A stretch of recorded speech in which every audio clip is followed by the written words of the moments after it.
talking about your Hurricanes. So Cam Ward and a few others were named to the ACC All Preseason teams. So I want to ask you, Steve, man, with the new talent that Cristobal has brought in from the portal, what's your, I guess, preseason? I know you hate doing this, but kind of prediction of how many games will Miami win playoffs this season? Is the floor. Playoffs is in a 12-team playoff with that schedule, with the amount of players and the type of players that Cristobal has brought in. Look, Cristobal can build a roster. He can build a culture. He can recruit. If he cannot win double-digit games and get to a 12-team playoff, even I would be like, is this the guy? There's expectations. You have Cam Ward, who you have to let be a gunner. If Mario Cristobal this year's all about, we're going to be physical and we're going to run the ball 50 times, then you're not the guy. I'm sorry. You have to let yourself be Ed Orgeron and let Shannon Dawson be your Joe Brady. And I'm not saying that Cam Ward's as good as Burrow. He's not, but it's similar. I see a lot of Jordan Love in Cam Ward. It's a very smooth release. He could throw off his back foot. Does a really good job of stepping up into the pocket. It's got a smooth release, good set of receivers. And again, if you look at that schedule, Smitty, Miami should be favored in 11 out of 12 games. They are in the ACC. They're not in the SEC West. Let's keep this in mind. That schedule is very favorable. And this is now. As George Allen once said, the future is now. That's crazy. There's always a few scary opponents on your schedule every year. Like, how afraid are you? I mean, I'm looking at a few here. I mean, Cal could be one. Could be a little bit of a sleeper. Duke, you never know. But the third game of the season, Ball State's on that schedule. I guess how concerned are you of the team going into that game feeling like it's going to be an easy one and possibly getting upset? Well, first of all, that's a scrimmage. All due respect. I mean, you guys could trot out David Letterman. I'd have more fear. Jason Whitlock at right tackle. You playing 3 tech. Hey, you put me back on there. I don't know, Steve. Rick Majerus on the sideline. Yeah. Don't forget, Steve. Don't forget, Steve. But look, here's the thing. If they get past Florida, and that's still an SEC road game, first game, anything can happen. You win that game. Miami does not leave the state of Florida for the first 5 weeks. It's crazy. There is no excuse. This schedule and the players, and look, Cam Ward was a big portal addition. Okay, he really worried a lot of people, and I wish he would have committed earlier. Because if he would have committed earlier, my understanding is that the number 1 high school player, Jeremiah Smith, would have committed along with them, but he waited. So Jeremiah Smith's in Columbus. Unfortunately, those are the breaks. But Miami has a good team. Look, I give Mario a lot of credit. He has built up a very good roster. And you get Florida State at home. The game at Louisville is a little bit tricky, but Louisville they lost a lot, and they're just trying to figure out their quarterback situation, I think.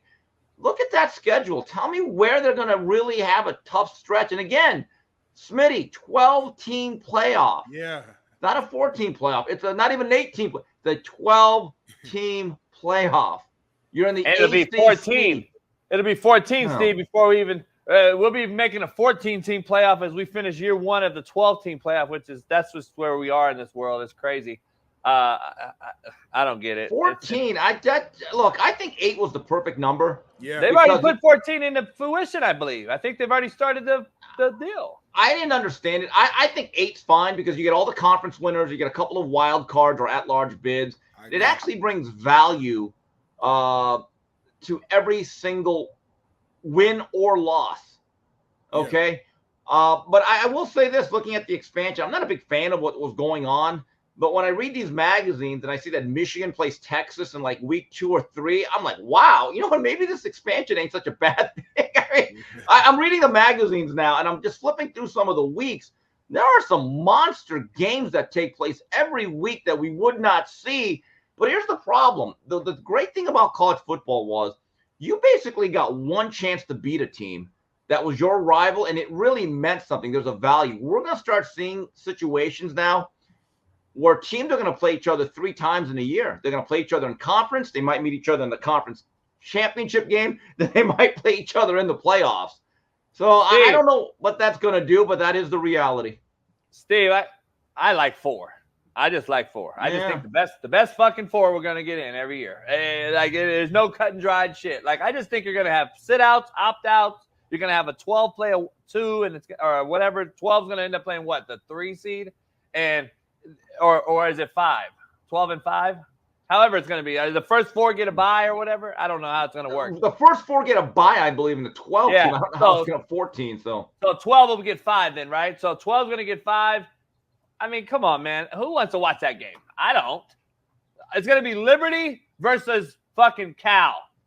Like, I don't want to watch that game. I'm just telling you. I think 4 teams was perfect where it was. Yeah, I mean, 4. Here's the problem with 4. You're going to leave out conference championship winners, teams that are undefeated like Florida State last year. So I think that was I thought 8 was a good common ground. But going back to Miami, Smitty, look, Mario has to change his identity. It's okay to score 50 points a game, Mario, and actually play up-tempo and fast. I mean, you look at this year's Miami team, the strength of that defense, in my view, is the front 7, and they have a really good group of edge rushers and Ruben Bain. My view is this. The way you make the game easier for those guys and to maximize their ability, and you would know this as a defensive lineman, if I allow good pass rushers in the last 20 minutes of a game, hey, guys, we're up 38-17, we're no longer playing the run. Pin your ears back. That's the way you do it. This whole notion of, well, we're just going to keep the game close. Great. You're going to make every game a rock fight. And that's how you trip up in games, is by trying to play everything close to the vest. If you have a good team, you actually try to blow teams out because it actually makes the game easier physically for one side of the ball. Not only that, that's how you develop depth. I don't believe in this whole thing, a win is a win. No, I actually think blowouts have much more value for your team. You get depth. You can put in everybody. It's a looser, freer style. So Mario has to understand that it's great to be physical, but it's okay to be explosive and fast. You said that beautifully, Steve, man. I couldn't agree more.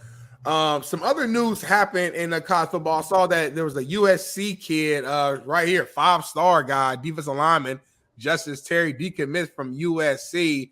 I don't know much about like his background or why he decommitted exactly, but is this someone that you would Miami could possibly get? Or I haven't heard his name connected, but look, that has to be about, he probably got a better NIL package, honest, on the back end. Yeah, honestly, that's basically what it comes down to. Yeah. It used to be, and Danny Money from Kane's Insight, good friend of mine, one of the leading websites, and he's one of the leading insiders and observers of this whole thing.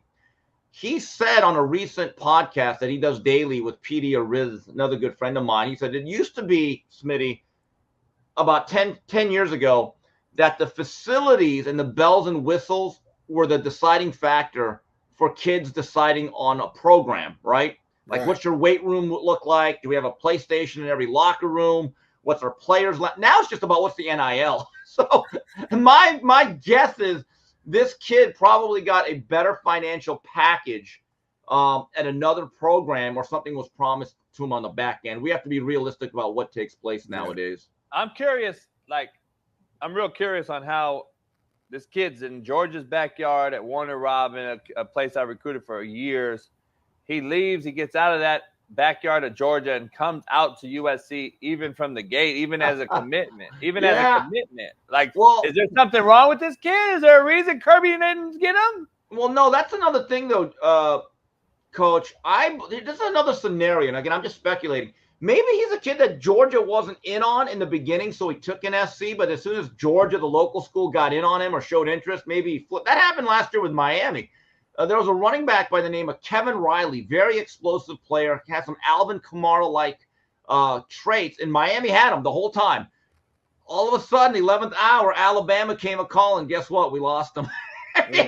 Look, Alabama had the recent history, and they are local. So if Georgia all of a sudden did not have interest and then suddenly does, well, that kid may want to say, well, wait a minute.